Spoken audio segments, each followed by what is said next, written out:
안녕하세요. 저는 경기도에 살고 있는 남자입니다.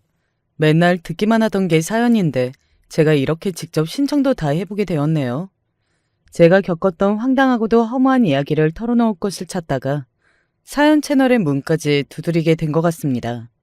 그 이야기의 첫 부분이 어땠는지부터 시작을 해봐야 할 것 같네요. 여러분이 잘 들어주시고 생각을 해주시면 고맙겠습니다.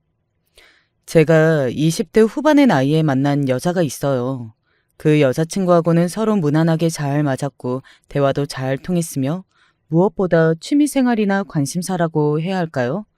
일상에서 흥미를 두는 지점들이 엇비슷했습니다. 그러다 보니 자연스레 결혼 생각을 하게 되었고요. 암묵적으로 결혼을 약속하게 됐던 건 만난 지 2년쯤이 다 되어가던 무렵이었습니다. 그리고 제 일상에 커다란 변화가 그때쯤에 일어났어요. 잔잔한 호수에 던져진 돌멩이 하나가 거대한 파문을 일으킬 거라는 것을 처음에는 몰랐습니다. 결혼을 생각하는 여자친구가 있었던 저에게 접근해 노골적으로 이성적인 호감을 드러낸 여자가 생겼던 거예요.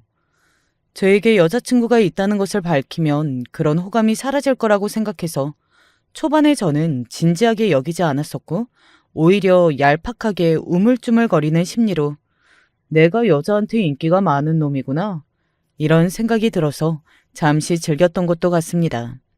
하지만 저는 여자친구가 있는 몸이었고 더 이상 그 여자를 기만하고 농락하면 안 될 것 같아서 어느 날 사실을 밝혔었죠. 죄송한데 그 마음을 못 받아주는 이유가 따로 있습니다. 저에게는 결혼을 생각하고 있는 여자친구가 있어서요. 눈치를 곧 채실 거라고 생각만 하면서 직접적으로 여태껏 밝히지 못해서 죄송합니다. 제가 너무 용기가 없었네요. 민망해하면서 그 여자에게 사실을 밝혔고 거절의 의사 또한 분명히 있었습니다. 그러나 그 여자는 안색 하나 바뀌지 않고서 이렇게 대꾸했었죠. 그래서요? 네? 그래서라뇨. 저는 여자친구가 있다니까요. 네, 그래서요. 저는 진작에 눈치를 채고 있었어요.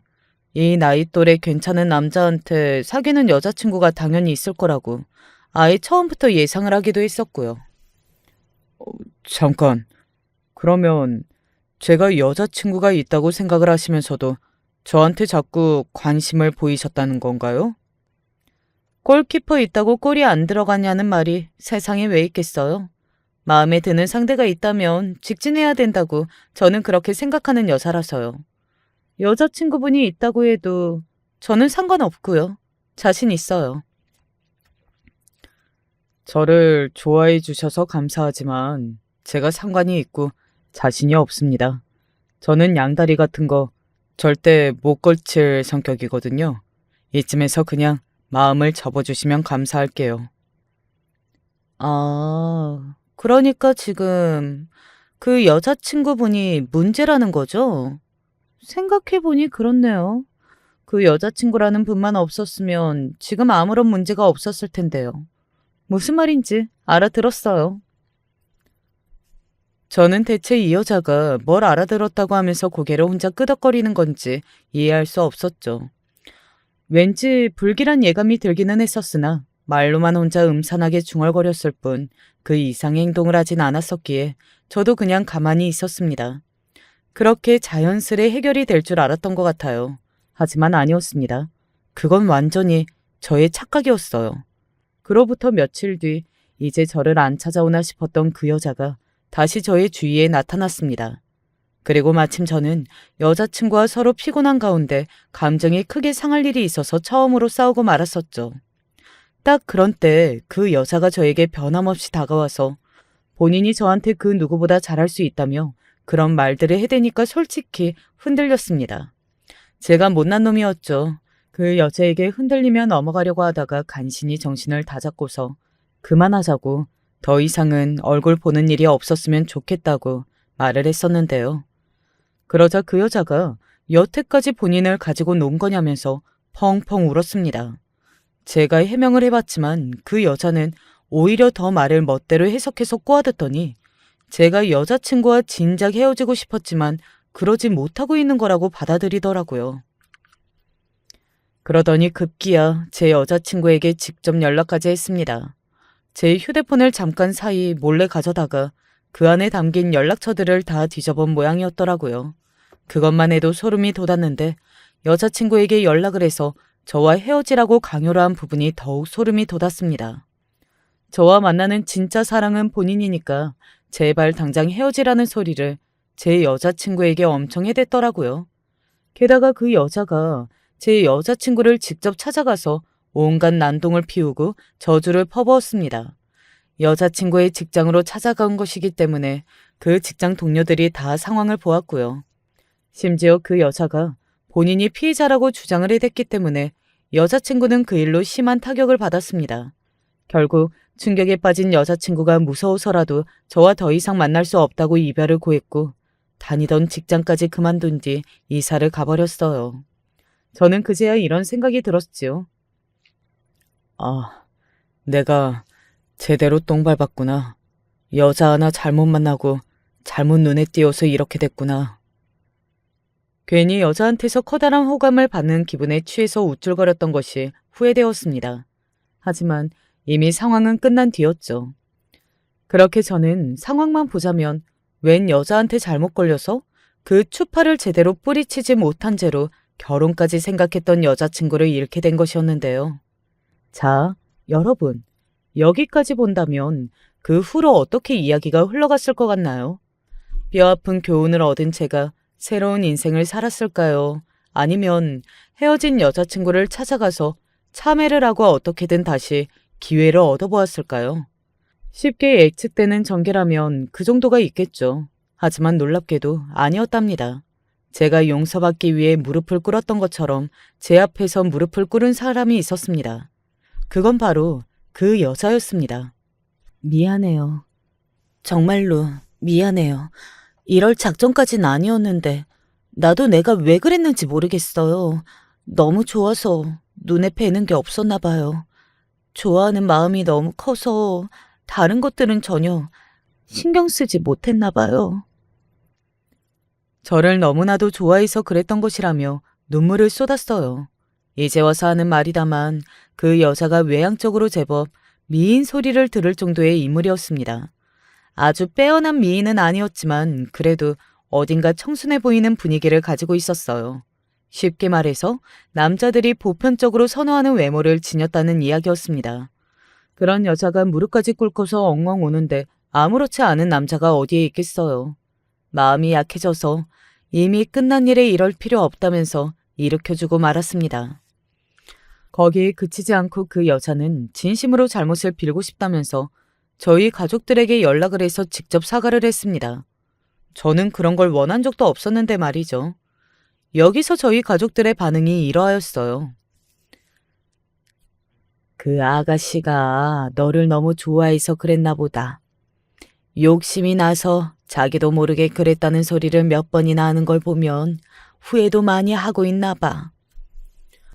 처음에는 제가 여자친구와 헤어졌다는 소식에 당황하셨던 어머니였지만 그 여자에게서 직접 사과를 들으신 이후로는 마음이 달라지셨는지 어차피 그 인연은 안 될 인연이었기에 거기까지였던 거라고 하시면서 이왕이면 저를 그렇게나 생각해주는 사람하고 한번 만나보는 것도 괜찮을 것 같다고 해주셨어요.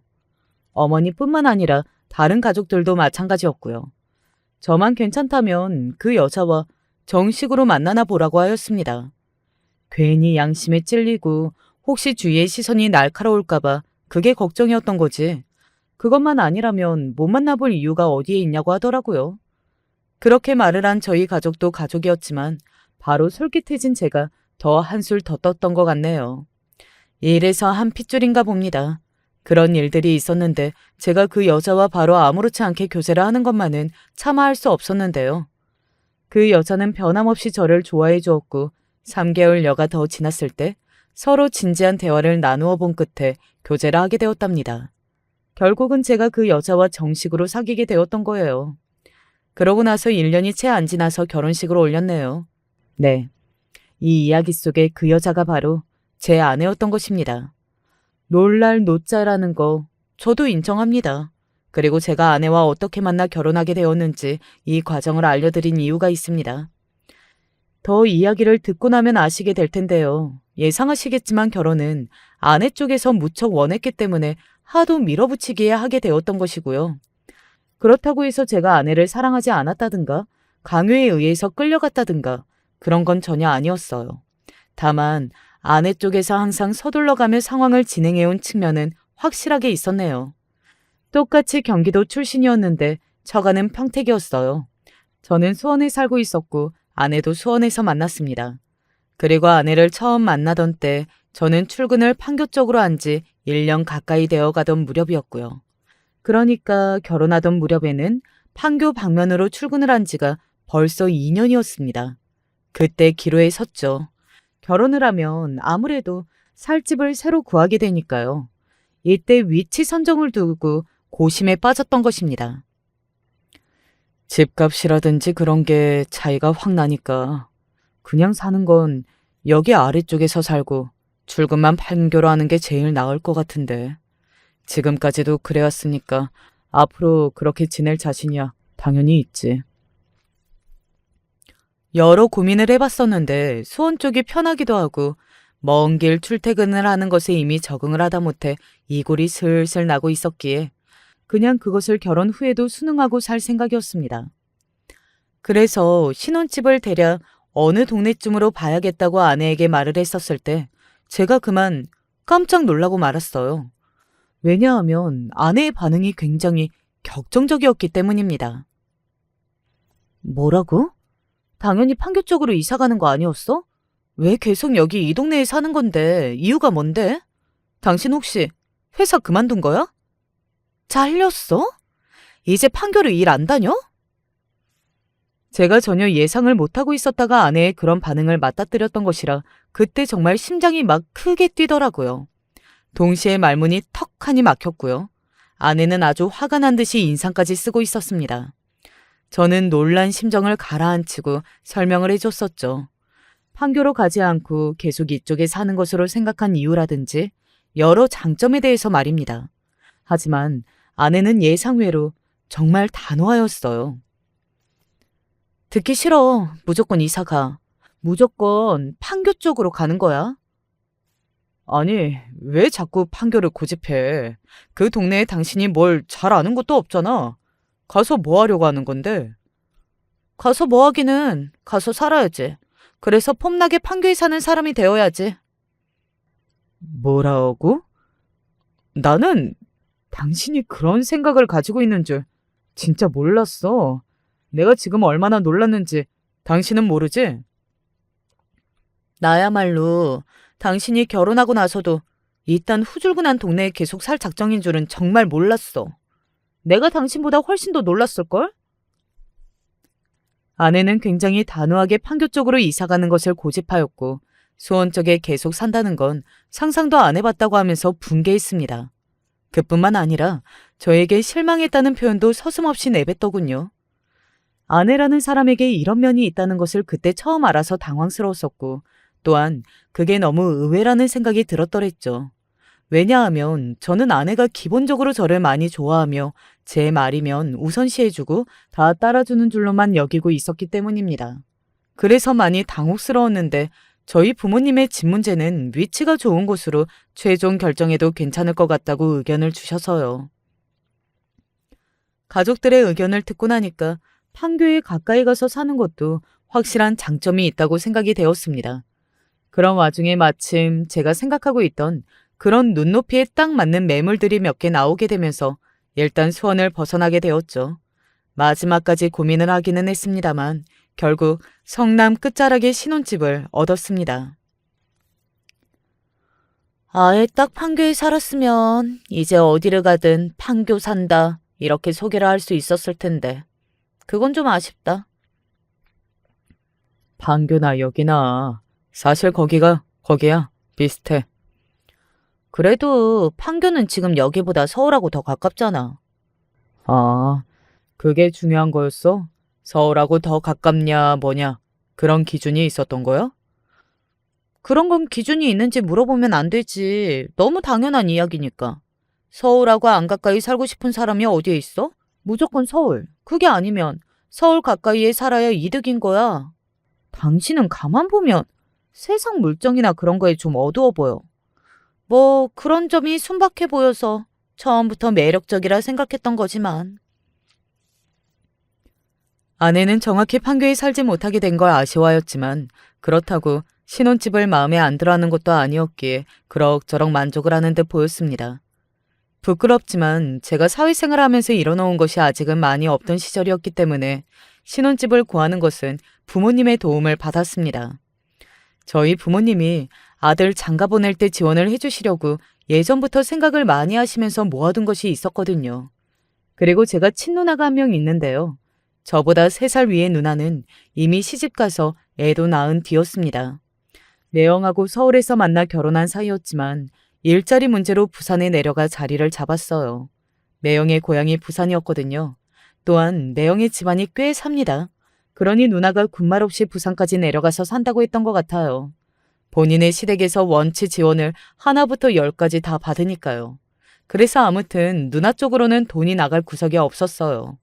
오히려 받으면 받았죠. 부모님이 저한테만 이제 신경을 써주고 뒷바라지를 해주면 되었기에 결혼할 때 아끼지 않고 다 해주셨던 것 같습니다. 암만 되짚어봐도 두고두고 감사하고 죄송한 일이지요. 부모님의 헌신적인 사랑, 그 위대함을 제가 평생 뛰어넘는 일은 없을 듯 싶네요. 저희 집이 이런데 아내의 처가는 어떠했냐고요? 아내가 집에서 늦둥이라고 할 수 있었습니다. 위로 오빠하고 언니를 둔 3남매 중에 막내인데요. 형님이 아내보다 10살, 처형은 아내보다 8살이 많습니다. 그러니 아내만 혼자 나중에 태어난 자식이었던 셈인데요. 장인어른 나이 43살에 아내가 태어났다고 하네요. 타이밍이 아주 공교롭고도 신기했던 게 결혼하고 나서 별로 얼마 지나지 않았는데 제가 금세 장인어른의 칠순잔치 이야기를 듣게 되었다는 겁니다. 당신, 우리 아빠 칠순이 올해인 거 알지? 뭐? 정말? 벌써 칠순이시라고? 내가 집에서 늦둥이라고 했잖아. 우리 아빠 나이 많다고, 70 넘겼다고 내가 분명히 얘기를 했던 것 같은데. 그래? 나는 정확히 연세가 어떻게 되시는지 들었던 것 같지는 않거든. 뭐 내가 듣고서 깜빡했나 보다. 장인어른이 연세에 비해 많이 정정하시고 동안이시네. 당신이 우리 아빠 칠순잔치 때 신경 좀 잘 써줄 거지? 볼 수 있는 사위가 당신뿐이잖아. 우리만 부부가 둘 다 참석하는데 우리가 정성을 다해드려야지. 그럼 장인어른 칠순잔치 때도 처형은 혼자이신 거야? 아마 그럴걸? 형부가 바빠서 아마 그때도 한국에 못 들어올 것 같아. 아무튼 그래서 당신이 잘해야 돼. 우리 아빠하고 엄마 기대를 엄청나게 하실 거야. 그래. 알았어. 뭐 할 수 있는 건 하고 그렇게 해드리면 되는 거겠지. 장인어른의 칠순잔치 때 잘해드려야 하고 신경을 많이 써야 한다는 당부를 아내로부터 일찌감치 들었을 때 내심 당황했었네요. 결혼한 지 얼마 안 됐는데 당장 장인어른의 칠순잔치 이야기를 듣게 될 줄은 미처 생각 못했던 바였거든요. 아내의 오빠인 형님은 이미 홍기가 꽉 차고도 나온 지 오래였으나 아직 결혼 전이었습니다. 원체 여자를 만나는 것에 관심이 없고 조용히 일만 하면서 살다 보니 그렇게 되었다고 들었습니다. 아내의 언니인 처형은 그 남편 되시는 분이 해외에서 근무를 하고 계시느라 혼자 아이를 키우며 지내고 계셨고요. 그래서 저도 제 손이 동서를 본 적이 없었습니다. 한 장의 사진으로만 본 게 전부였어요. 그 말은 저희 부부의 결혼식 때도 참석을 안 했다는 의미였죠. 세상에 이런 가족 저런 가족이 다 있는 법이니 아내의 형제들이 그렇게 산다고 할지언정 그게 유별난 모습이라고는 생각해 본 적이 없었던 것 같네요. 평소에는 딱히 만날 일이 없으니 왕래하며 지내는 게 거의 전무해서 더욱 그런 쪽으로는 신경이 안 쓰였고요. 그래도 그렇지. 어떻게 칠순 같은 중요한 때 가족들이 똘똘 뭉치지 않은지 그것만큼은 좀 이상한 것 같네. 장남이 나서서 주도를 할 줄도 알고 그래야 좋은데 워낙 혼자 조용히 지내고 사위는 외국에서 와보지도 않고 그쪽은 장인 장모님께 전화나 자주 드리는가 모르겠네. 안 물어봐서 모르겠지만 왠지 안부 전화도 안 드리고 살 것만 같아. 뭐 그런 사람이 다 있다.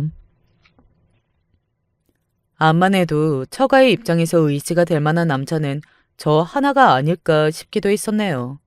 제가 결혼하기 전에 아내의 부적절한 유혹에 마구 흔들렸던 것만 봐도 그렇지만 조금만 상황이 저를 칭찬하는 것처럼 보이기만 해도 금세 우쭐해지는 사람이었습니다. 그런 쪽으로 약했던 것 같아요.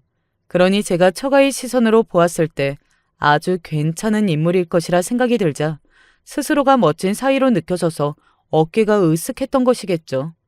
정말 골 때리는 면을 가지고 있었습니다. 그래서 노골적인 표현을 써보자면 호구 잡혀서 지냈던 것 같아요. 처가와 왕래가 크게 할 일은 없었지만 예를 들어 방금과 같은 칠순 잔치 때라든지 그런 때 제가 적극적으로 나서서 뭔가를 하려고 들고 지갑도 활짝 열고 신경도 쓰고 정성도 쏟고 그렇게 했었네요. 제가 아니면 처가에서는 그렇게 나설 인물이 전혀 없어 보여서 그랬던 건데요. 지금 생각해보면 왜 스스로 호구를 자처했는지 알 길이 없습니다. 아내는 저에게 당연한 듯이 마치 임무를 맡겨놓은 듯이 처가에 살신성인해야 한다 이렇게 말을 하였으며 저는 그걸 홀린 것처럼 따랐다는 게 아주 코미디예요. 저는 판교 쪽으로 일을 나가는 평범한 회사원이었는데요. 그렇다면 제 아내는 무슨 일을 하던 사람이었는지 궁금하시죠? 다름은 아니고 서비스직에 종사하는 사람이었습니다. 처음 아내를 만났을 때도 그러했었고요.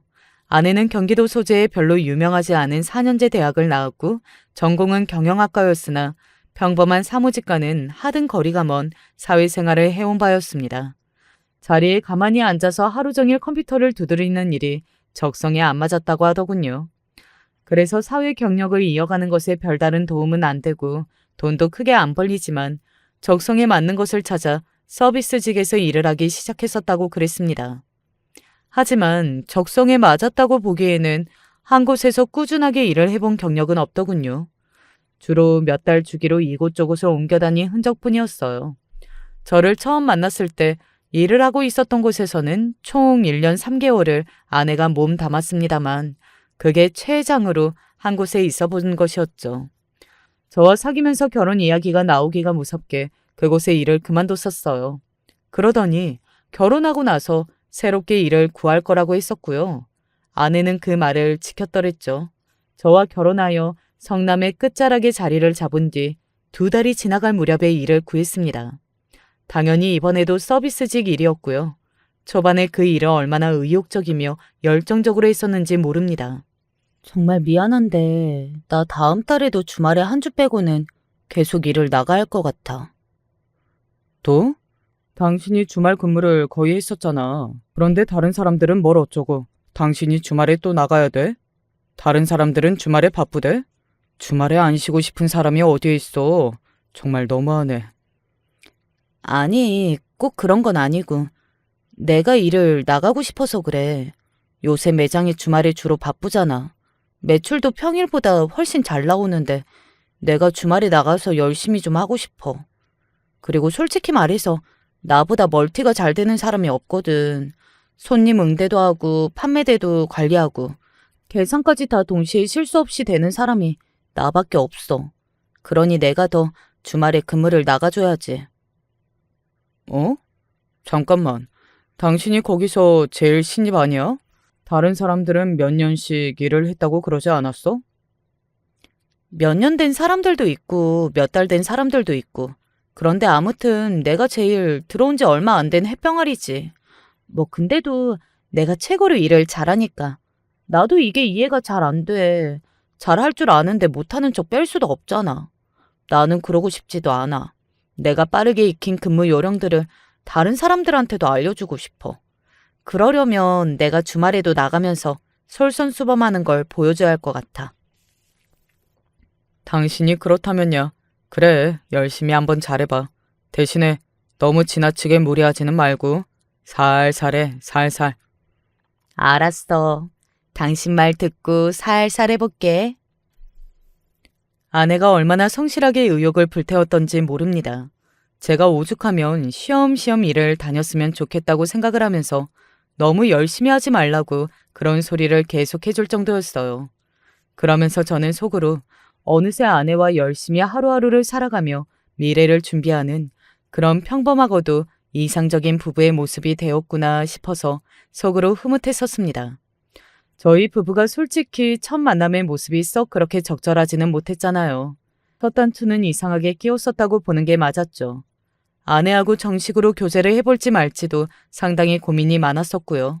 결혼도 너무 뜨겁게 사랑해서 평생 같이 살고 싶어서 했다기보다는 그냥 상황이 왠지 결혼 쪽으로 흘러가니까 하게 된 것에 가까웠습니다. 그랬던 과거의 모습들이 있었기에 어느새 이렇게나 멀쩡히 잘 살고 있는 일상이 더욱 가슴 벅차올랐던 것 같습니다. 일에 욕심을 내는 아내의 모습 또한 저희 부부와 결혼 생활을 더욱 공고하게 해주는 것이었죠. 그러나 그 일을 시작했던 지 5달하고도 일주일 만에 아내는 그 일을 그만두었습니다. 어느 날 지치고 힘든 얼굴로 집에 와서 그러더라고요. 나 오늘 일 그만두고 왔어. 퇴사하고 오는 길이야. 일을 그만뒀다고? 이렇게나 갑자기? 대체 왜? 무슨 일이라도 있었어? 그게 사실은 나 여태 왕따를 당해왔거든. 처음에는 의뢰 겪을 수 있는 텃세라고 생각해서 참았었고 나아질 거라고 기대를 쭉 가졌었는데 이제는 안 되겠어. 도저히 못 버티겠어. 내가 당신을 생각해서라도 참고 일을 하려고 했었지만 이제는 한계야. 정말로 미안해. 아니야. 그런 일로 왜 당신이 미안해야 돼? 잘못한 건 그 사람들인데. 괜찮으니까 사과하지 마. 나는 정말로 괜찮아. 당신이 걱정일 뿐이야. 아내가 거실 바닥에 주저앉아서 한참을 서럽게 우는 모습은 제 눈시울마저 뜨거워지게 만들었습니다. 그동안 왕따를 당하는 내색 한 번을 안 해왔던 아내가 대단하기도 했고 동시에 그럼에도 제가 남편으로서 예민하게 눈치를 채주지 못했던 것이 미안하기도 하였습니다. 제가 너무 둔하고 모자란 남편이었다는 생각이 들더군요. 반성이 되었어요. 그래서 너무 인간관계의 대일대로 되어서 지치고 힘들어하는 아내를 성의껏 달래주었고 편하게 안정을 취하며 쉬도록 이끌어 주었습니다. 그래서 아내는 일을 안 다니고 그냥 그때부터는 집에서 쉬는 사람이 됐었던 것이고요. 아내는 다시 일을 구하고 누군가와 함께 근무를 하는 것이 두렵다고 말하였습니다. 그 사람들이 왜 왕따를 시킨 거냐고 제가 물어봤었을 때 아내가 무거운 한숨을 내쉬며 대답해 주기를 질투를 사서 그랬다고 하더군요. 서비스 직종의 특성상 여성 비율이 높잖아요. 아내가 일했던 곳은 특히나 전원 여성들이었는데요. 그 사람들이 아내를 질투했다고 그랬습니다. 일을 시작하자마자 남자 손님들에게 호감 어린 눈빛을 받고 혼자 미소를 받고 심지어는 추파 비슷한 것까지 받는 아내의 모습을 보고서 같이 일하는 사람들이 전부 질투를 하여 왕따를 시키기에 이르렀다고 하는 것입니다. 여자 손님들만 상대할 수도 없는 노릇이었고 그렇다고 해서 남자 손님들에게 딱딱한 응대를 할 수도 없었기에 아내는 항상 일을 하는 동안 가시방석이었다고 그랬어요. 남자 손님들이 자꾸 아내에게만 상냥한 태도를 보이는 현상이 계속되니까 왕따에서 벗어나기가 너무 힘들었다고 하더군요. 그런 전말을 알고 났을 때 솔직히 말해서 제 안에 든 감정은 첫 번째로 난감함이었습니다. 여자들의 질투가 그렇게나 집요하고 악랄하다는 것도 놀라웠으나 남자 손님들이 그렇게나 제 아내에게만 호의적으로 굴었다는 대목을 제가 남편으로서 어떻게 받아들여야 할지 모르겠더라고요. 당연히 일단 어이가 없고 화가 나기도 했었죠. 자기 여자가 다른 남자한테 그런 눈빛들을 항상 받아왔다고 하는데 그걸 좋아할 남자가 어디에 있겠습니까? 그러니 저도 당연히 그런 이야기를 듣고 나니까 너무 싫었어요. 그러면서도 이 모든 과정이 다소 허무맹랑하게 들려서 맥이 빠지는 것 역시 어쩔 수 없었습니다. 암만 생각을 해도 황당하더라고요.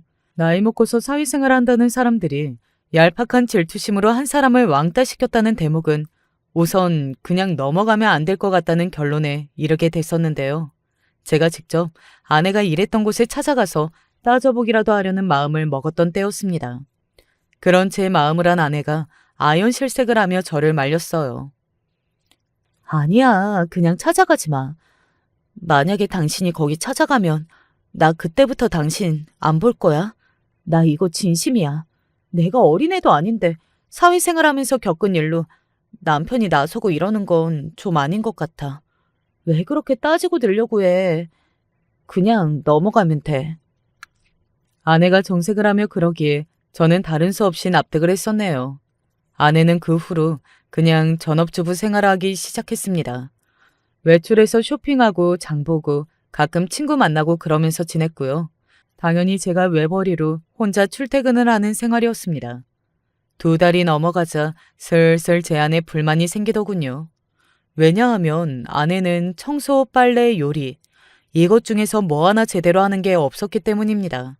결혼하고 얼마 안 되던 때에는 차차 나아질 거라는 생각이 있었고 그 다음에는 아내가 일을 바쁘게 다녔었기 때문에 집안 살림을 기대할 수 없었죠. 하지만 이제는 아내가 발전하는 모습을 보여야 할 때 같았습니다. 하루 종일 회사에 시달리다 와서 피곤한데 제가 집에서까지 뭘 하려니까 너무 힘들고 지치더군요. 아내한테 청소라도 맨날 똑바로 해달라고 제가 퇴근해서 그런 것까지 하려니까 너무 피곤하다고 말을 했었어요. 그랬더니 아내가 한숨을 내쉬었죠. 판교에 살았으면 출퇴근 시간을 아껴서 당신이 덜 피곤했을 텐데. 그거 얼마나 시간 차이가 난다고 그래. 그게 그거야. 작은 차이라도 엄연히 차이잖아. 정말 어이가 없었네요. 아내가 아직도 판교 타령을 한다는 게 신기하기도 했었고요. 그때 약간 마음이 상했었고요. 사람이 간사합니다. 기본적으로 손해보는 걸 싫어하는 동물이니까요. 계속 저만 고생하고 저만 모든 걸 다 하니까 지치고 힘들었습니다. 그래서 하루는 참다가 진지하게 분위기를 잡고서 아내에게 집안일을 똑바로 다 책임지든지 일을 다시 다니든지 양자택일을 하라고 그랬습니다. 그러자 아내는 자기가 아직도 직장 왕따를 당했던 것 때문에 마음이 너무 힘든데 왜 사람을 몰아붙이냐고 하면서 발끈했고요. 그러더니 며칠 후 임신인 줄 알았는데 아니었다며 아내가 오열하는 일이 있었습니다. 계속 생리를 안 하길래 임신인 줄 알았어. 그런데 오늘 병원에 가보니까 스트레스가 극심해서 안 하는 거였더라. 그 앞에서 제가 너무 미안했고요. 스스로가 죄인인 듯 싶었습니다. 아내를 진심으로 위로해 주었고 제가 못난 놈이었구나 싶어서 반성을 하였습니다. 그런데 제가 반성하기에는 너무 늦었던 것이었을까요? 많이 부족했던 걸까요? 아내는 그때 이후로 점점 이상해졌고 나아지지 않았습니다. 어땠는가 하면 사람이 수시로 멍했고 볼 때마다 자고 있을 때가 많았으며 침대에서 안 벗어나려고 하기도 하였어요. 그러다가 갑자기 신경질을 내고 별것도 아닌 일로 목소리를 높이며 흥분을 잘하기도 했고 저를 향해서 밖에서 여자 만났냐고 헛소리까지 늘어놓았습니다. 제가 양치를 하고 있던 와중에 욕실 문을 열어젖히며 소리를 지른 적도 있었어요. 당신 방금 내 욕했지? 무슨 소리야? 나 지금 입을 헹구고 있던 참인데. 이 닦으면서 내 욕했잖아. 다 들었어. 누구를 바보라 알아? 그때 정말로 소름이 돋았습니다. 아내가 대체 왜 이러나 싶었죠. 이상한 아내의 증세는 의부증을 동반하고 있었고 간혹 무섭기도 했습니다. 그쯤에 제가 회사에서 좀 힘든 일이 생겼는데요. 안 좋은 일은 원래 한꺼번에 오는 법이라고 하던가요. 아버지가 전에 앓으셨던 병이 갑자기 재발했습니다. 어머니는 괜찮다고 별일 아니라고 하시더니 병원에서 내내 아버지의 곁에 계시다가 너무 신경을 많이 쓰셨는지 현기증을 일으키며 쓰러지시기도 했습니다. 그런 일이 있자 당연히 저는 걱정이 됐죠. 하지만 아내는 저희 집 사정에 신경도 안 썼고 계속해서 헛소리만 늘어놓았으며 이제는 저를 2집 살림한다며 엉뚱하게 몰아가고 있었습니다. 증거만 확보하면 내가 당신 가만히 안 둘 거야. 그런 아내 때문에 저는 미쳐버릴 것만 같았고요. 아내에게 병원을 가보라고 말을 하면 그때는 전쟁이었습니다. 멀쩡한 사람을 병자로 몰아가려는 작정인 걸 모를 줄 아느냐 하면서 아내는 길길이 날뛰었거든요. 제 누나는 조카까지 두고 올라와서 부모님의 곁에 있어드렸기에 저와 비교가 됐어요. 부모님께 죄송하더군요. 왜 저는 이토록 부족한 자식일까 싶었습니다. 저희 부부 사이가 심상치 않다는 걸 당연히 저희 가족들도 그때 다 눈치를 챘어요. 누나는 부부끼리 해결을 못 볼 것 같으면 제가 처가에다가 진지하게 말을 해보는 게 낫겠다는 조언을 주었습니다. 아내의 상태가 이상했으니까요. 듬직하고 믿을 만한 사이로서 그렇게만 지내고 싶었는데 아내의 안 좋은 이야기를 결국 처가에 낱낱이 고하게 돼서 제 마음이 편치 않았지만 누나의 조언대로 이미 저희 부부가 둘끼리만 해결을 볼 단계는 지난 것 같았습니다. 제가 지난 모든 이야기를 드렸을 때 장인 장모님 모두 말문이 막힌 모습들이었고요. 그리고 이틀이 흘렀을 때 장모님의 전화를 받았습니다. 심각한 목소리로 저에게 해줄 이야기가 있다고 하셨습니다. 이제와 밝히게 돼서 미안하다고 하시면서 털어놓으신 이야기는 충격적이었습니다. 아내가 학창시절에 극심한 따돌림을 당했었는데 그때 마음의 병이 심했다고 합니다. 그래서 극단적인 선택까지 하려고 했었다고 그러더군요. 성인이 된 이후 기적적으로 마음의 병을 회복하고 멀쩡해졌는데 가끔 이유 없이 우울해지고 망상에 빠질 때가 있었다고 해요. 그건 역시도 나이를 더 먹으면서 다 사라진 줄 알았건만 아니었던 것 같다며 정말 미안하다고 장모님이 말씀하셨어요. 그렇다면 저는 애초에 정신이 좀 아픈 사람하고 결혼했다는 게 되는 건가 싶어서 얼떨떨했습니다. 처가에서는 애초에 아내가 저한테 접근해서 매달렸던 것도 그때 정신병이 도져서 그랬던 것으로 보고 있었고요. 그러다가 일터에서 왕따를 당하니까 옛날의 아픔이 떠오르면서 아내의 증세가 확 심해진 것 같다고 하였습니다. 자네를 속이게 돼서 정말 미안하네. 생각을 많이 해봤는데 아무래도 둘이 이혼하는 게 제일 나을 것 같아. 장모님은 아내를 설득하는 건 처가에서 책임질 테니 이쯤에서 조용히 이혼을 하라고 그러셨어요. 차마 제가 아내의 아픔을 안고 가겠다는 말이 입 밖으로 안 나왔습니다. 애초에 정신이 아픈 사람과 결혼했다고 생각을 하면 한숨만 나왔고요. 심란한 기분을 저희 가족들에게 털어놓았고 당장 이혼하라는 단호한 대답들을 들을 수 있었습니다. 이미 벌어진 일은 어쩔 수 없고 당연히 그 집에서 이혼 깔끔하게 해준다고 하니까 그렇게 하는 것이 최선이라며 가족들이 입을 모았어요. 10년 넘게 산 부부라면 모를까 그것도 아니고 아직 애도 없는데 당연히 헤어지는 게 맞지. 객관적으로 냉정하게 생각을 해봐. 네가 그 정신이 아픈 사람을 평생 책임지고 갈 수 있겠어? 너 그럴 자신 있어? 누나의 질문에 저는 저절로 고개를 저어줬고 이혼을 결심했습니다. 아내가 울부짖으며 반대할 거라 생각했는데 그렇지 않아서 놀라웠네요. 저를 사랑하기 때문에 이혼하기로 했다고 말하더군요. 그동안 내가 미안했어. 나도 그렇게 행동하고 싶지 않았는데 통제가 안 되고 주체가 안 되더라.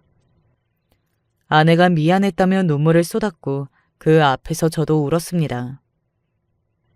내가 잘나지 못해서 나도 미안해.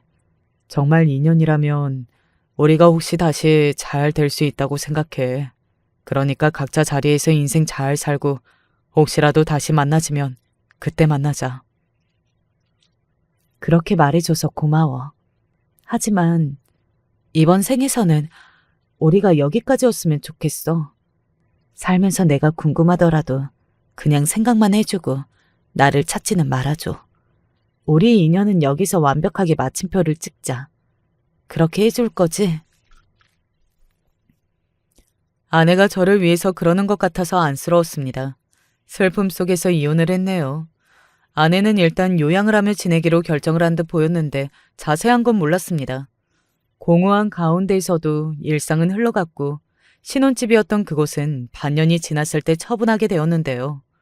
모든 짐들을 다 빼던 도중에 아내의 물건을 구석에서 발견하게 됐어요. 혹시 보내주는 게 나을 물건인가 싶어서 이혼 후에 처음으로 연락을 해봤더니 없는 번호라고 뜨더군요. 그래서 전 처가 식구들에게 연락을 돌렸고 유일하게 전 처형만이 전화를 받았습니다. 그리고 저는 정신이 멍해지는 엄청난 이야기를 듣고 말았어요. 네? 누가 죽었다고요? 이미 세상을 떠난 지가 2달이 다 되어간다니요. 전처가 이미 죽었다는 소식이었습니다. 그만 살고 싶다는 이야기를 자주 해댔다던 전처는 세상을 떠나가기 전날 자기 가족들과 대판 싸웠다고 했어요. 그래서 충격으로 현재는 전 장모님께서 몸져 누워 계시는 중이라고 그랬습니다. 왜 부고를 바로 알려주지 않았었냐는 원망마저 입 밖으로 안 나가더군요. 그 가족들이 얼마나 경황이 없고 정신이 없었으면, 그리고 아무에게도 그 사실을 알리고 싶지 않았을지 가늠이 되었기 때문입니다. 전처가 지금 어디에 있냐고 물었던 저는 바다 위에 뿌려져서 자유롭게 여행 중이라는 대답을 듣고 눈물이 났습니다. 전처가 생전에 그걸 원했다고 하더군요. 그 바닷가 앞에 따로 찾아갔던 제가 전처를 향해서 미안한 심정을 전했었습니다.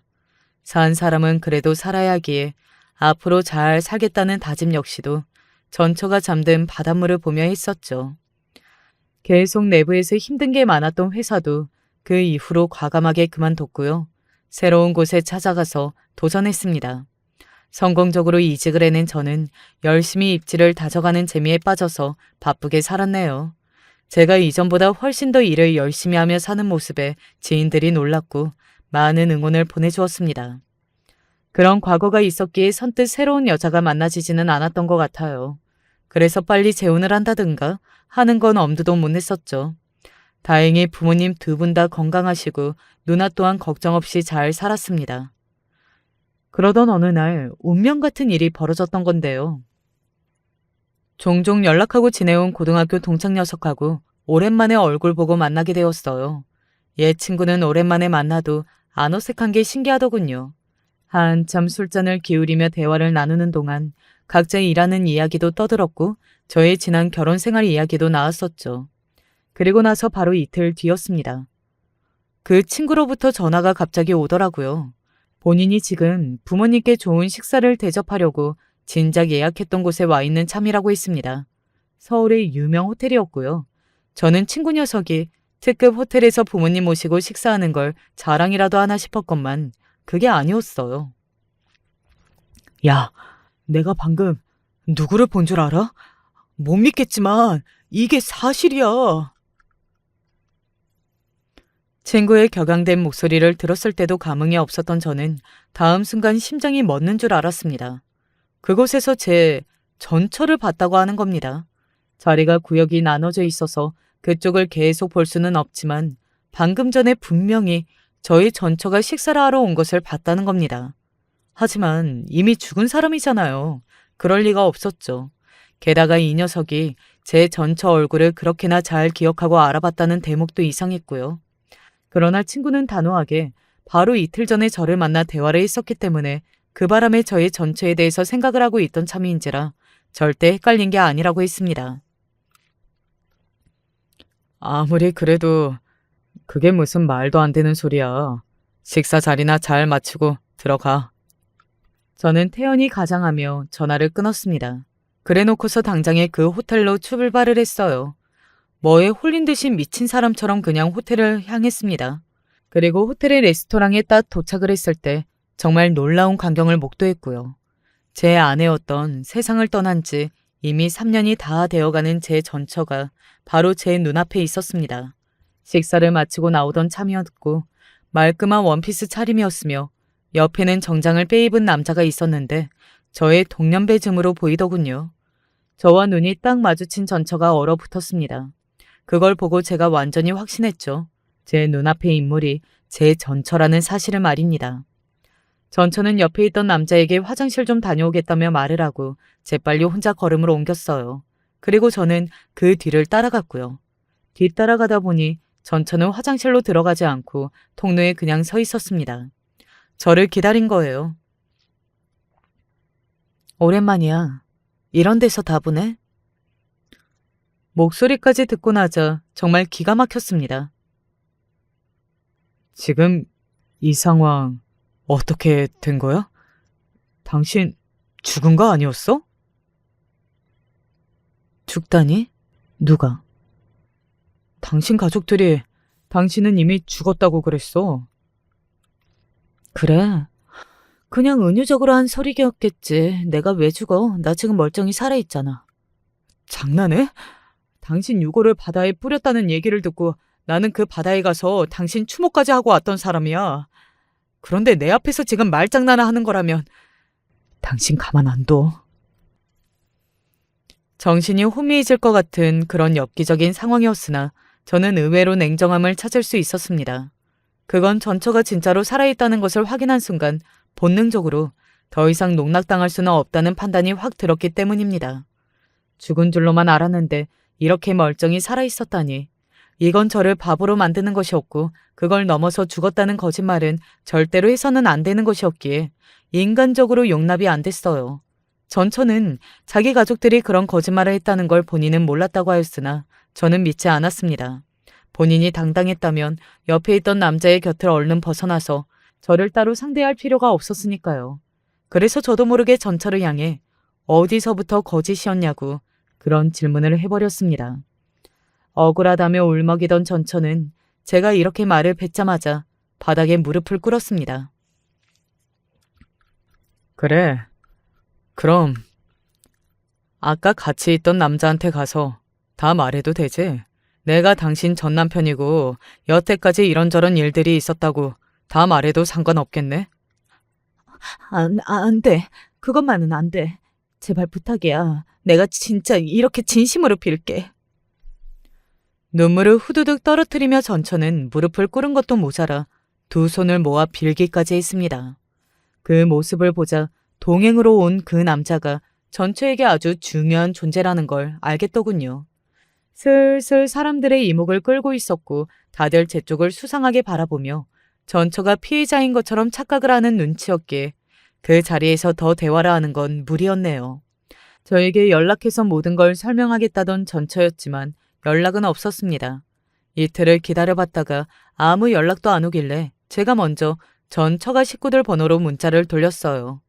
모든 일에 대한 설명이 제대로 이뤄지지 않는다면 전처의 일상을 제가 건드리는 수밖에 없다고 말입니다. 그러자 다들 깜짝 놀랐는지 저에게 진실을 토해내더군요. 100%다 실토를 한 것은 아니었으나 제가 개인적으로 조사를 해서 알아낸 것까지 합쳐서 종합을 해보자면 전말은 이랬습니다. 전처는 정신병을 앓은 적이 없었어요. 전처의 친오빠는 전과자라서 결혼이나 평범한 생활이 어려웠던 것이었고요. 전처의 친언니는 자기 남편이 해외에 있는 것이 아니라 진작에 이혼을 해서 혼자 애를 키우고 있던 것이었습니다. 전처는 기본적으로 거짓말과 연기에 능하고 남을 이용해 먹을 생각밖에 없어서 인간관계가 좋지 않았더라고요. 결혼식 날 신부 측 하객으로 온 사람들도 거의 다 하객 알바로 고용된 사람들이었습니다. 직장에서 왕따를 당했다는 것도 거짓이었어요. 오히려 다른 근무자들이 전처 때문에 엄청 고생을 하고 힘들어했다더군요. 그런데 열심히 일하는 모습을 저에게 보여주며 방심을 시킨 뒤 그 다음에는 편하게 계속 놀고 먹고 살려는 작정으로 그렇게 했던 것입니다. 게다가 임자가 있는 남자에게만 끌리는 이상한 성향도 있었어요. 그래서 저에게 그렇게나 접근을 했던 것이었고 제가 한없이 무른 성격인 줄 알고는 결혼까지 해도 좋겠다고 판단했던 거예요. 저를 평생 이용해 먹고 살 생각이었으나 전처는 새롭고 더 좋은 조건의 남자에게 눈길이 가기 시작했고 이혼하기로 마음을 고쳐먹었습니다. 그때부터 정신병이 있는 것처럼 꾸며서 이혼까지 했었던 거예요. 전처가 남자들을 등쳐먹으면서 그 이득을 봐왔던 그 가족들은 계속 동조를 해왔고요. 호텔에서 같이 있었던 남자도 유부남이었는데 전처가 작정을 하고 미친 듯이 꼬여내서 결국 이혼하게 만들었습니다. 그래서 두 사람은 재혼을 앞둔 관계였고요. 그 재혼길이 막힐까봐 전처도 그 가족들도 전전긍긍이었던 거예요. 아니 이런 미친 여자와 미친 집안이 또 있을까 싶었습니다. 긴 악몽을 꾸다가 비로소 깨어난 기분이었어요. 이 미친 이야기를 저는 가족들에게 알렸습니다. 당장에 갚아줘야 한다는 소리를 들을 거라 예상했었지만 의외로 누나가 저를 말렸어요. 보통으로 미친 종자들이 아니야. 절대 평범하지 않아. 정상이 아니잖아. 그런 불효하고는 안 엮이는 게 상책이야. 억울하고 분통이 터지지만 우리 그냥 그쪽하고 상종하지를 말자. 그게 나아. 못난 저 대신 부모님께 항상 효도를 하면서 살아온 누나가 하는 소리였기에 저는 피눈물을 삼키며 수긍하였습니다. 가슴에는 화산이 끓었으나 똥을 거하게 밟았다 생각하고 인생에서 큰 교훈을 얻었다 여기면서 그냥 전체에 관한 일은 영원히 뒤로 하였네요. 마음을 비운 덕분인지 저는 아주 좋은 인연을 만났고요. 저보다 집안이며 능력이며 모두 앞섰지만 착하고 겸손하기까지 한 지금의 아내와 가정을 꾸렸습니다.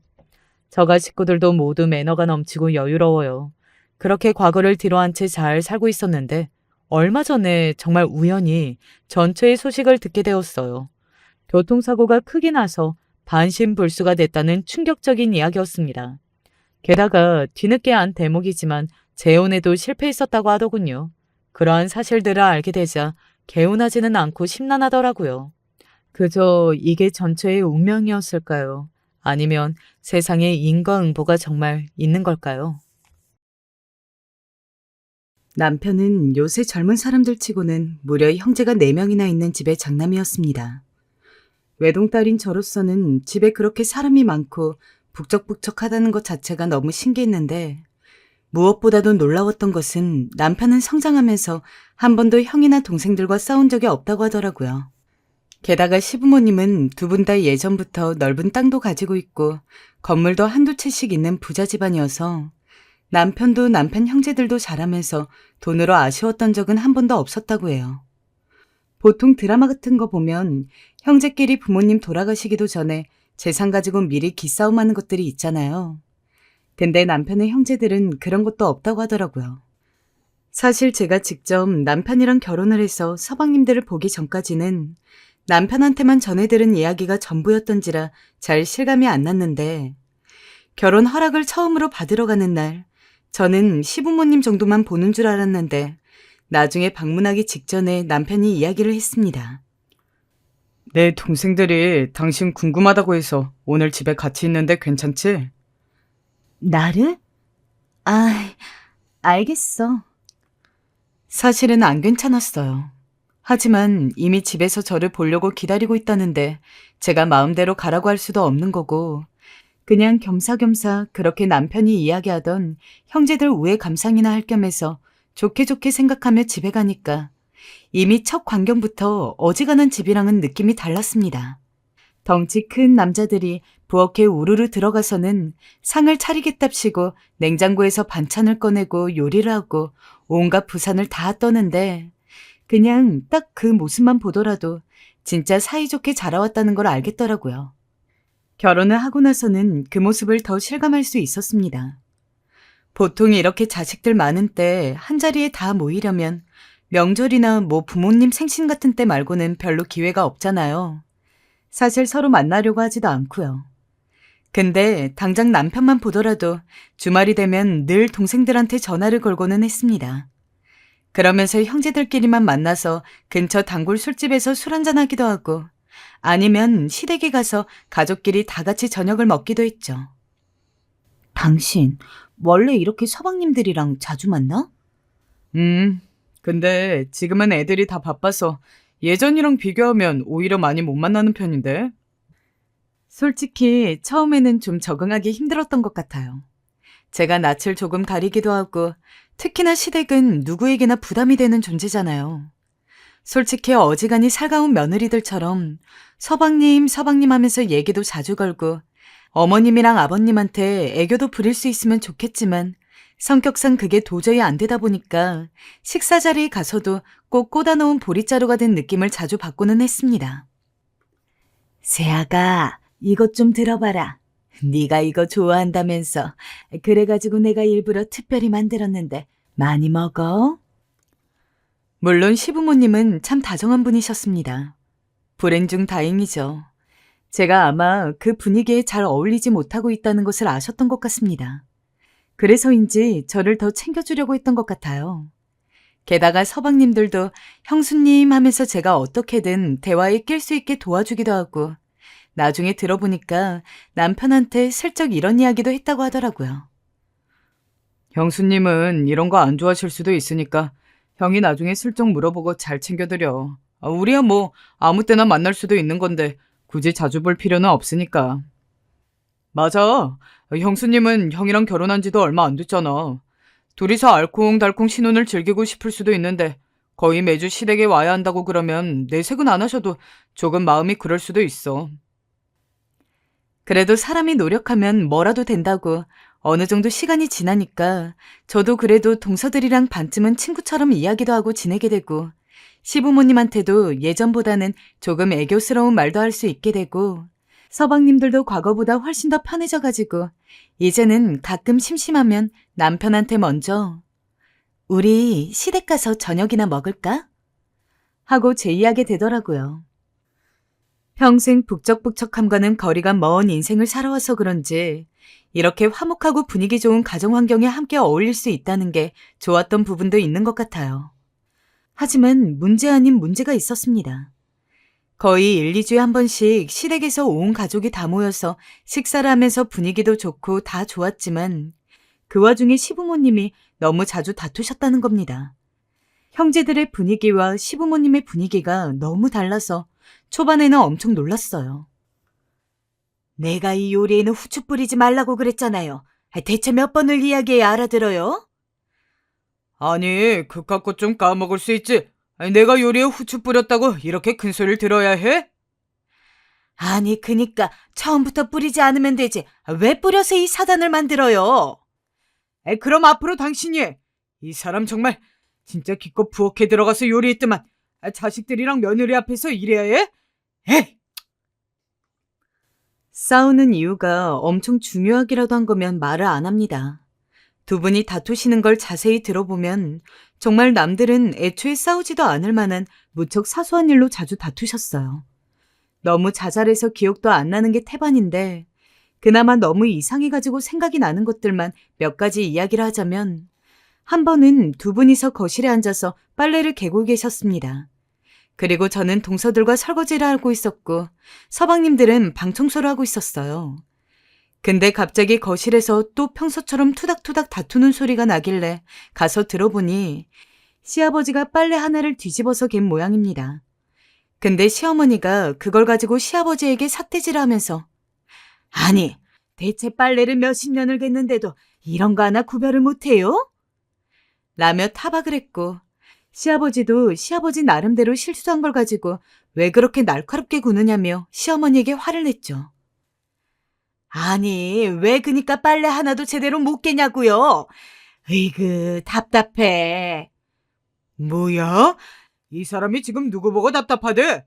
당신 요리 솜씨 별로인 거, 청소 제대로 못하는 거 여태껏 참아준 사람이 누군데? 뭐라고요? 누가 뭘 못해요?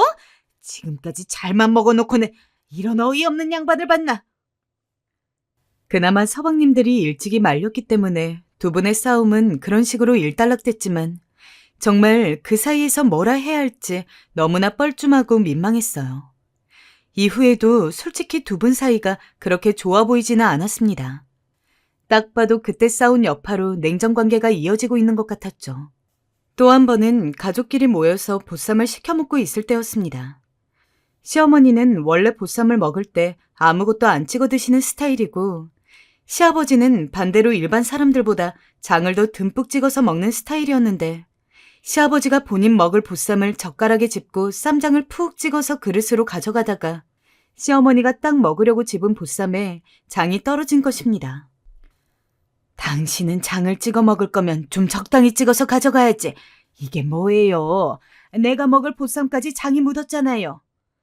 아니, 장 묻어서 먹기 싫으면 내려놓고서 다른 거 먹으면 되지. 뭘 그렇게 유난이야, 유난은? 유난이라뇨? 내가 싫으면 싫은 거지. 말도 못해요? 누가 말하지 말래? 그렇게 신경질 내면서 말하니까 짜증난다는 거지? 왜 그렇게 사람이 매사승질이야?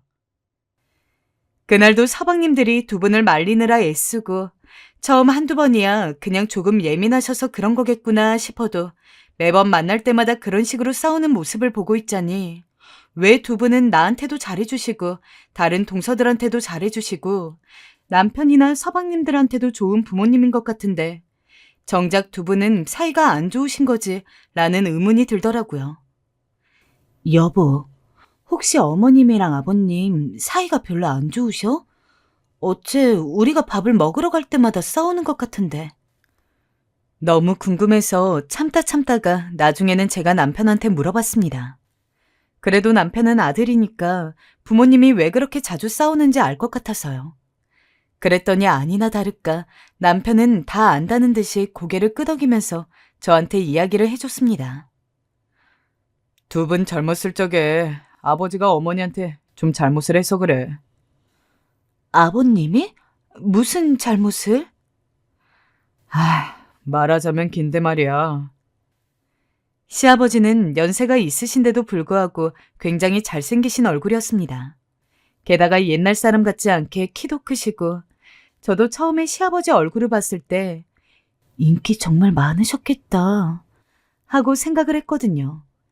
근데 잘생긴 사람은 얼굴값을 한다는 게 옛날부터 전해져 오던 말인 건지, 실제로 시아버지가 시어머니랑 결혼을 한 지 얼마 안 되었을 시절, 그러니까 젊으실 적에 여자들이 꽤나 따랐다고 합니다. 결혼을 했는데도 말이죠. 그냥 여자들이 시아버지를 좋아하고 마음에 담아두는 거야 누가 뭐라 할 수가 없겠지만, 문제는 시아버지도 그런 인기를 즐기셨던 모양이에요. 여자들이 시아버지를 부르면 시어머니한테 말을 안 하고 나가서 놀다가 들어온다던가, 심지어는 몇몇 여자들한테는 본인이 결혼했다는 사실을 숨겼다고 하더라고요. 이걸 다행이라고 해야 할지 아니라고 해야 할지 모르겠지만, 일단 두 집 살림 같은 건 안 하셨다는 게 확실한데, 그렇다고 해서 바람을 피지 않는 거라고 하기에도 참 애매모호하고. 근데 문제는 우리 엄만 이 사실이 드러나기 전까지 정말 아버지가 그런 행동을 하고 있을 거라고는 상상도 못 하셨어. 워낙 아버지를 철석같이 믿으셨거든. 근데 엄마가 알게 된 계기가 참. 엄마와 예전부터 친한 친구가 있었는데 아버지가 하필 그 친구랑 바람을 피셨나 봐. 사랑한다 어쩐다 말도 하고, 마침 그 친구네 집에 놀러 갔던 우리 엄마가 그 장면을 딱 목격하면서 알게 된 거지. 친한 친구와 다른 마음을 품은 남편이라니. 얼마나 시어머니 입장에서는 충격적인 모습이었겠습니까? 다른 사람도 아니고. 아버님이 너무하셨네. 아무리 그래도 바람은 아니지. 아무튼 그래서 그 사건 때문에 두 분이 사이가 안 좋으신 거야? 그렇지 뭐. 그 일 뒤로 아버지가 특별히 어머니한테 사과를 제대로 한 것도 아니고 옛날 분들이라 이혼까지 할 생각은 못 하셨을 거야. 게다가 자식들도 넷이나 있는데 그냥 애들 보고 어찌어찌 살다가 지금까지 온 건데, 엄마 입장에서 그때 느꼈던 충격이 가실 리가 있겠어. 그제야 이해가 가더라고요. 왜 어머님께서 아버님에게 그토록 틱틱거리시는 건지, 아버님은 또 그걸 못 참고 그러시는 건지. 허나 어쨌든 저는 며느리이고 옛날 분들이라 그런지 그렇게 좋지 않은 사이로 지내면서도 이혼 이야기를 안 꺼내셨다길래 그냥 그런가 보다 하고서 있었습니다. 많이 늦기는 했지만 내심 지금이라도 두 분이 사이가 잘 풀리기를 바라면서요.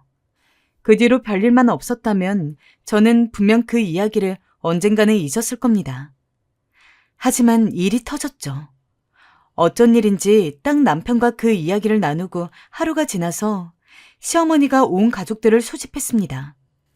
보통 서방님들이나 저희 남편이 먼저 시댁에 가자고 이야기를 꺼내서 다 같이 모였지, 한 번도 시어머니가 먼저 저희를 부른 일은 없었기에 저나 남편이나 무슨 일인가 싶었죠.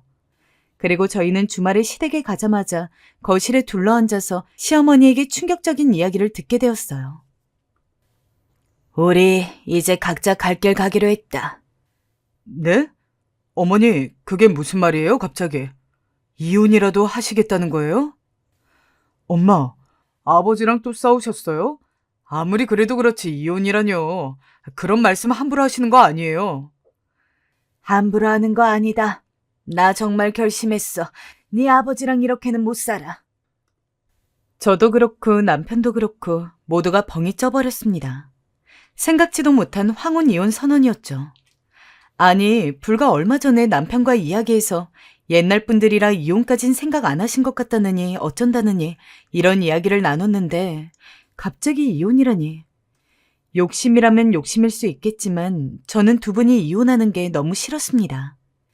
시아버지도 시어머니도 각자 저랑 동서들한테 참 잘해주시는 좋은 분들이었고, 지금 이렇게 온 가족이 모이는 게 행복하고 즐거운 이유도 시어머니든 시아버지든 한 분도 빠짐없이 다 같이 있기 때문인데, 만약에 두 분이 이혼해서 따로 살게 되면 아무리 모인다고 하더라도 이전만큼 하하호호 웃으면서 즐길 수도 없을 것 같고, 하지만 시어머니의 입장은 굉장히 단호하셨어요.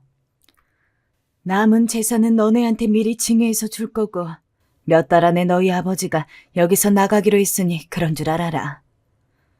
아버지, 정말 결정하신 거예요? 아니, 말씀을 해보세요. 그래, 그러기로 했다. 니들한텐 미안하다. 근데 다들 결혼했고 잘 살고 있으니 우리가 따로 산다 해서 니들한테 뭐 피해가는 거 없으니 홀가분한 마음으로 하련다. 아버지, 아니, 무슨 일이 있으셨던 건지 말씀이라도 해주세요. 저야 며느리니까 직접적인 가족이 아니지만 그런데도 불구하고 너무나 충격적이었는데 남편이나 서방님들 얼굴을 슬쩍 보니까 진짜 뒤통수 맞았다는 느낌이 역력하더라고요. 그 누구도 두 분이 이혼을 할 거라고는 예상치도 못한 느낌이었습니다. 그런데 어머님께서 그때 아버님을 보시더니 버럭 화를 내시며 이런 말씀을 하시더군요. 나 그간 정말 참고 살았다. 나라서 지금까지 이렇게 참고 살 수 있었던 거야. 근데 이 양반은 그런 거 고마운 거 하나도 모른다. 그거에 아주 질려버렸어, 내가. 어머니 말씀에 저희는 또 한 번 폭탄이 터질 것 같아 숨을 죽였습니다. 아니나 다를까 아버님이 바톤을 이어가셨죠. 나도 마찬가지야. 질리긴 누가 질려. 나도 당신 참아주느라 머리가 다 빠졌어. 새하얘진 머리 안 보여? 이거 다 누구 때문인데 그건 생각 못하고 맨날 여편네가 돼서 남편한테 이래라 저래라. 당신이 나 남편 취급은 해준 줄 알아? 결국 또다시 싸움이 일어날까 저희가 겨우 말렸어요. 그날 그런 폭탄 발언을 듣고 애매하게 자리가 파해서 집에 가는데 운전을 하는 내내 남편도 영 심란한 얼굴로 한숨만 쉬고 집에 도착해서도 계속 시어머니랑 시아버지가 신경이 쓰이나 보더라고요. 어머니가 이제 참다가 터지셨나 보네. 마지막으로 나까지 결혼했으니 헤어져도 될 것 같다고 생각하셨나 보다. 그러고는 애써 웃는 얼굴로 그렇게 이야기를 하는데 남편이 안쓰러운 것도 안쓰러운 거지만 저도 시부모님이 다시 예전처럼 사이가 좋아지길 바랬기 때문에 혼자서 이 사태를 어떻게 해결해야 될지 많은 고민을 했던 것 같아요. 물론 두 분 젊었을 적의 문제에 대해서는 시아버지가 100번 잘못했다고 생각합니다. 그래도 제가 보기에는 시어머니도 시아버지가 바람을 핀 것 자체가 속상하고 서러웠을 수도 있겠지만 그것보다는 시아버지가 제대로 된 사과조차 안 했다는 게 더욱더 마음의 응어리로 남았다고 생각하거든요. 시간이 많이 지나기는 했어도 지금이나마 시아버지가 정말로 진심 어린 사과를 시어머니에게 한다면 잘 풀릴 수 있을 것 같은데 그러다가 문득 동서들 생각은 어떨까 싶어서 평소 유독 친하게 지냈던 셋째 동서에게 전화를 걸었죠. 이번에 어머님이랑 아버님 이혼하신다는 거 동서는 어떻게 생각해? 나는 솔직한 심정으로 두 분이 이혼은 안 하셨으면 좋겠거든. 저도 그래요, 형님. 혹시 무슨 좋은 방법이라도 없을까요? 어머님이 아버님한테 쌓이신 지난 일만 어떻게 잘 풀리면 두 분이 화해할 수 있을 것 같은데. 당장 얼마 뒤면 두 분의 이혼이 진짜로 이뤄지는 거였기 때문에 저희는 최대한 빠르게 아이디어를 내야 했습니다. 그러면서 서로 이야기를 나누다 보니까 역시나 시아버지가 과거에 시어머니에게 잘못한 사실이 나오더라고요. 저나 동서나 같은 생각이었습니다. 일단 그 사건에 대해서 시어머니가 가지고 있는 앙금이 풀려야 이혼도 없던 일이 될 거라는 것을요.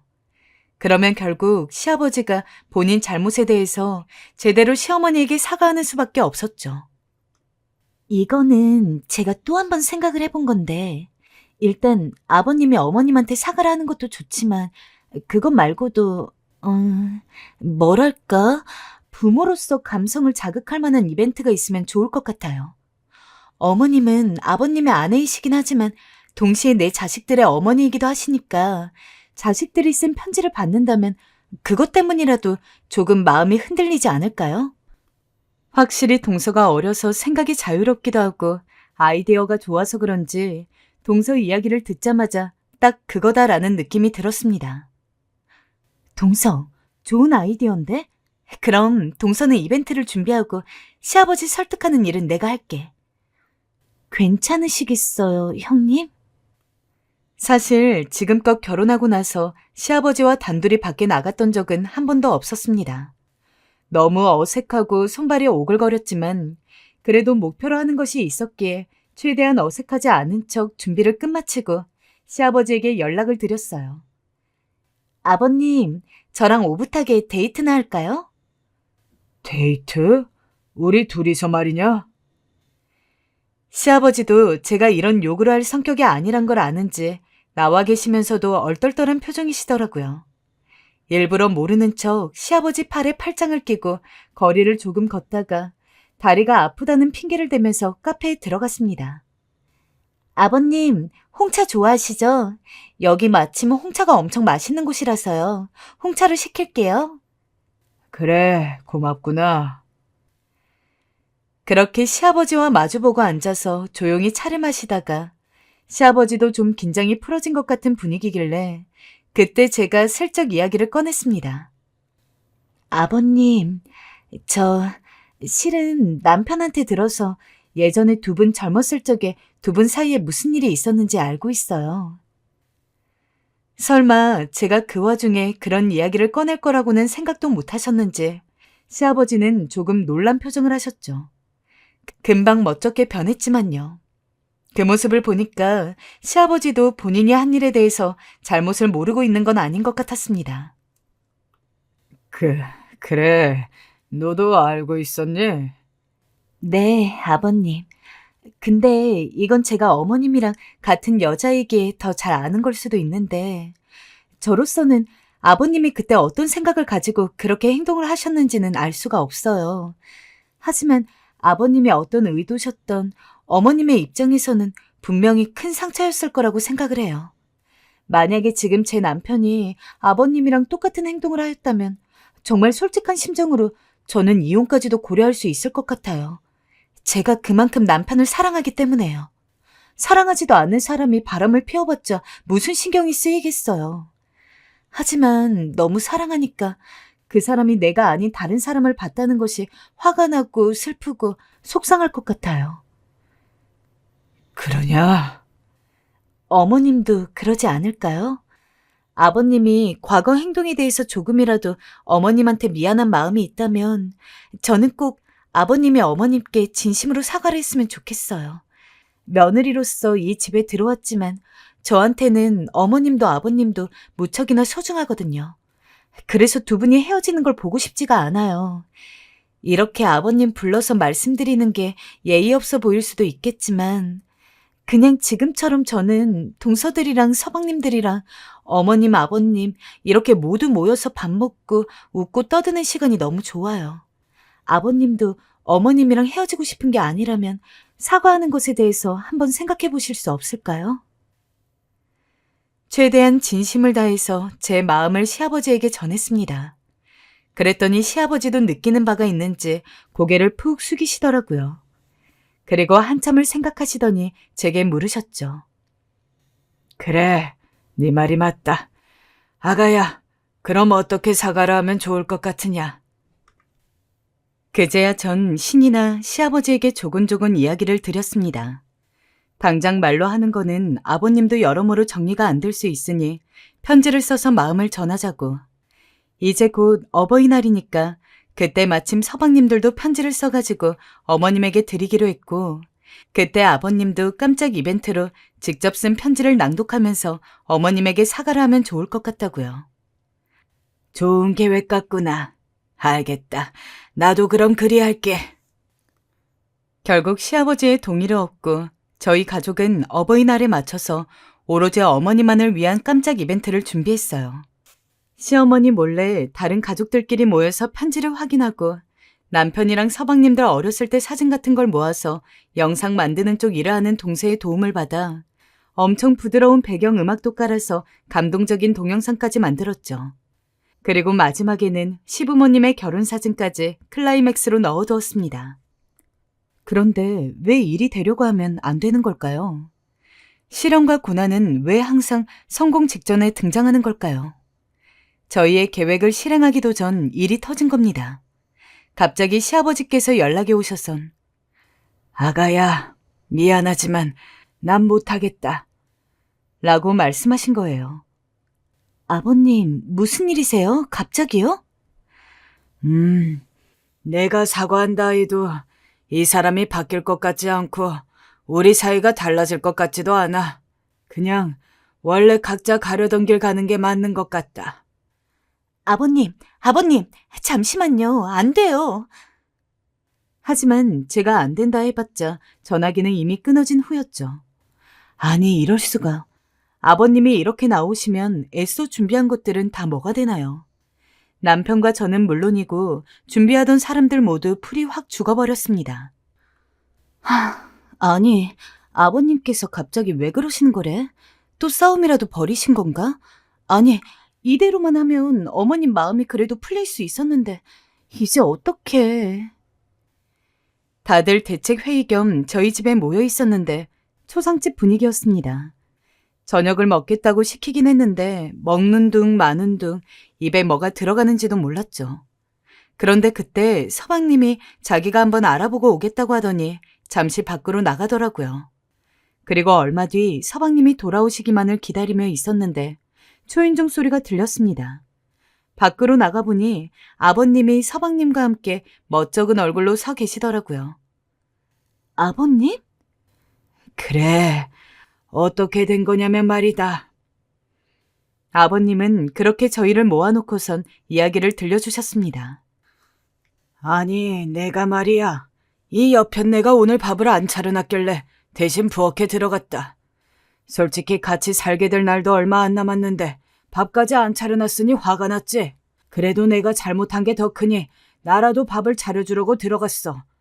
근데 정성껏 다 차려놓았더니 밥은 안 먹고 갑자기 어딜 간다는 거야.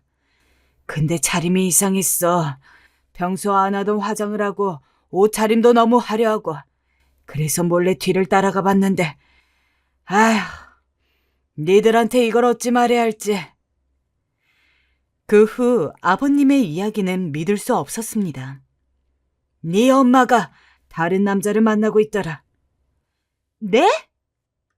너무 놀라서 전 그만 놀라다 살해에 걸렸고 남편도 서방님들도 믿을 수 없다는 듯 아버님을 쳐다보았습니다. 아버님은 한숨만 푹 쉬셨고 참담한 얼굴로 중얼거리셨어요. 자기도 믿기지 않는다고요. 아버지, 그게 진짜예요? 우리 엄마가 다른 남자를 만난다고요? 그래, 그것도 누구랑 만나는 줄 아냐? 내 친구랑 만난다. 아버님의 대답에 저는 모두 숨이 턱 막히는 느낌을 받았습니다. 마치 예전에 아버님이 바람피셨을 때와 같은 상황이 생기다니. 이걸 어찌 받아들여야 할지.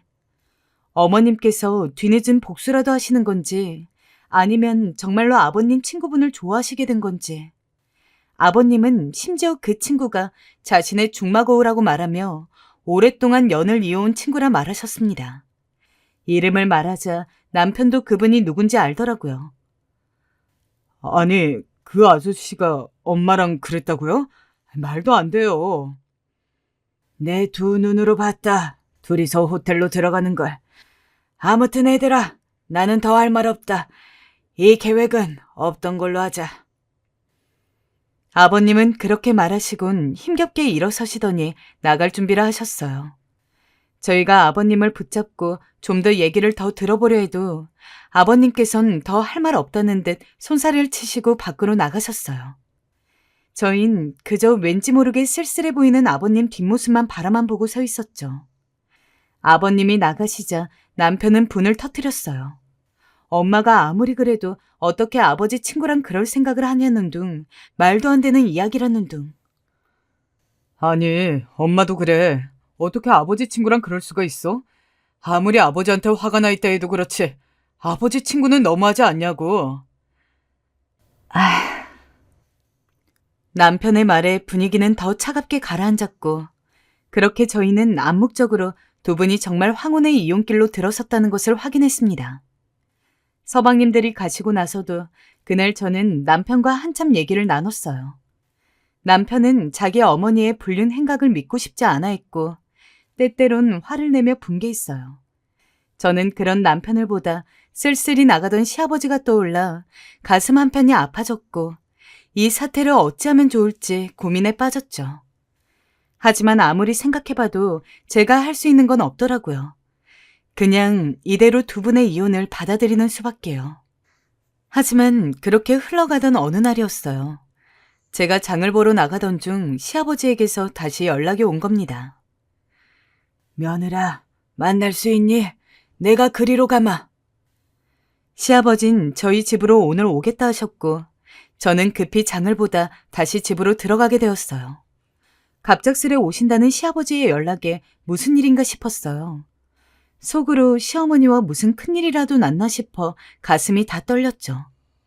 남편도 퇴근을 하고 집으로 왔을 무렵 시아버지가 때마침 도착하셨고 아버님은 조금 불안한 기색으로 저희 얼굴을 쳐다보시더니 천천히 입술을 떼셨어요. 니들이 말한 계획 말이다. 그거 하자꾸나. 사과하고 싶다, 네 엄마한테. 네? 아버지, 괜찮으시겠어요? 이해가 도통되지 않았어요. 아버님 중마고우랑 그렇고 그런 사이라던 어머님께 왜 이제와 사과를 하고 싶다시는 건지. 하지만 아버님은 단호하셨어요. 이왕 하기로 한 거 끝까지 하고 싶다면서 사과하는 내용의 편지를 준비하겠다고 하더라고요. 내가 과거에 어쨌든 잘못한 건 맞지 않느냐. 그건 사과하고 싶어서 그런다. 그러니 그대로 하자꾸나. 아니, 아버지, 그래도 너네들은 준비하던 거 계속 준비해라. 어버이날에 보자꾸나. 배웅은 하지 말아라. 그러고 아버님은 뭔가 결심한 얼굴로 저희를 보시다 일어나 밖으로 나가셨어요. 저나 남편이나 어리둥절하긴 했지만 아버님 뜻이 워낙 강경하니 저희는 아버님의 결정에 따를 수밖에 없었어요. 그리고 서방님들을 다시 불러 아버님 뜻을 전했습니다. 아버지가 그렇게 말했다고요? 네, 그러셨어요. 도대체 무슨 일인 거죠? 저도 모르겠어요. 그래도 아버님이 하시겠다고 했으니 준비하던 거는 마저 이어나가요. 서방님들도 저처럼 아버님을 이해하기 힘들어 했습니다. 하지만 일단 아버님이 그렇게 하시고 싶다 하니 그 뜻을 들어드리기로 했죠. 저희 계획은 이랬습니다. 여느 때처럼 다 같이 모여서 밥을 먹다가 아무 말도 없이 어머님을 뺀 모든 가족이 하나둘 방으로 들어가고 갑작스러운 상황에 어머님이 당황해하는 모습을 보이면 제가 나와서 미리 찍어둔 동영상을 틀고 남편부터 순서대로 짧은 편지를 읽은 다음에 마지막에 시부모님의 결혼 사진이 나오면 그때 시아버지가 딱 등장해서는 본인이 쓰신 편지를 읽는 거였습니다. 그러면 감동을 받은 시어머니가 눈물을 흘리는 그런 흐름. 계획을 전부 짜고 나니까 너무 떨리더라고요. 저희가 어떻게 하는지에 따라서 시어머니의 마음이 바뀔지 안 바뀔지가 결정이 되는 거였으니까요. 그리고 대망의 어버이날. 시아버지와 이혼을 결심한 뒤로 굳이 가족들끼리 모이고 싶지 않은지 계속해서 거절하는 시어머니를 힘겹게 설득을 해서 온 가족이 이전처럼 다 같이 모여서 식사를 했습니다. 정말 평소처럼 재밌는 이야기들 나누면서 웃고 떠들다가 제가 슬쩍 눈짓을 주면서부터 이벤트가 시작됐어요. 우선 남편이랑 제가 먼저 일어나서 방에 들어갔습니다. 아니, 쟤네는 왜 갑자기 말도 없이 방에 들어가? 벌써 다 먹었나? 어리둥절한 시어머니의 목소리가 저희가 있는 방까지 들렸습니다. 하지만 그 말에 아무런 답변도 하지 않은 채 나머지 서방님들이 먼저 일어나서 우르르 다른 방으로 들어가고 그 이후는 동서들, 마지막은 시아버지였습니다. 이게 뭐 하는 거야? 모두가 들어간 뒤 자리에서 일어날 생각도 못한 채 얼떨떨한 어투로 말하는 시어머니 목소리가 들리자 저는 밖으로 나가서는 핸드폰과 거실 TV 화면을 연결해서 미리 찍어둔 동영상을 틀었습니다. 여전히 상황 파악이 안 되는 시어머니는 TV 화면만을 뚫어지게 보다가 제 남편이 먼저 나와서는 편지를 읽자 무언가 자신을 위한 이벤트인 걸 눈치챈 모양이었어요. 시어머니는 처음엔 멀뚱히 화면을 보시다가 조금씩 눈물을 글썽이셨죠. 엄마, 저 아들 승환이에요. 엄마, 지금까지 저희 키워주시고 고생해주셔서 감사합니다. 항상 감사드린다고 말하고 싶었는데 그간 제대로 말 못했던 것 같아요. 감사합니다. 그리고 사랑합니다, 어머니. 어머님, 저 미연이에요. 어머님, 저 처음 이 집에 들어왔을 때 말도 잘 못하고 제가 성격도 무뚝뚝해서 많이 답답하셨을 텐데 어머님이 저 친딸처럼 아껴주시고 챙겨주셔서 너무 감사했어요. 덕분에 잘 적응한 것 같아요. 앞으로 어머님 잘 모시는 며느리가 될게요. 항상 건강하고 오래오래 제 옆에 있어주세요, 어머님. 얘네는 무슨 이런 걸 준비해. 남편과 제가 쓴 편지까지 전부 가벼운 낭독이 끝났을 무렵 드디어 동영상에는 시부모님의 결혼 사진이 올라왔습니다. 시아버지가 들어가 있는 방 근처에 서 있던 셋째 서방님이 이제 나와야 된다는 신호로 방문을 똑똑 두들기자 시아버지가 엄청 긴장한 기색으로 편지를 손에 쥔 채 거실로 나왔어요. 시아버지는 눈도 마주치지 못하고 떠듬떠듬 편지를 읽어나가셨습니다. 사랑하는 여보, 과거 내 잘못에 대해 한 번도 당신에게 용서를 빌지 않았던 것이 너무도 미안하오. 잘한 것 하나 없는 내가 뭐 그리 잘났다고 그렇게 뻣뻣하게 굴었는지. 당신이 이렇게 나랑 헤어지겠다고 하고 나서야 당신이 얼마나 많은 상처를 받았는지, 내가 얼마나 많이 잘못했는지를 깨달을 수가 있었다오. 내가 정말 염치가 없는 놈이지만 부디 한 번만 나를 용서해 줄 수는 없겠소? 당신한테 상처를 줘서 정말 미안하오. 그리고 사랑하오. 더듬더듬 떨리는 목소리로 그렇지만 진정성 가득하게 시아버지가 한자 한자 편지를 읽는데 한순간에 온 집안이 시어머니 눈물소리로 울음바다가 됐습니다. 서방님들도 어쩐지 애틋한 얼굴로 두 분을 지켜보았고 시어머니는 자식들 편지까지는 어떻게 꾸역꾸역 참으신 것 같았는데 시아버지의 진심 어린 편지는 견딜 수가 없었는지 엉엉 우셨죠. 시어머니는 고개를 끄덕이셨어요. 그래요, 여보. 우리 다시 한번 잘해봐요. 그렇게 다행히 시아버지의 마음을 알겠는지 용서를 해주셨고 그날 두 분은 처음으로 저희들 보는 앞에서 뽀뽀까지 쭉 했습니다.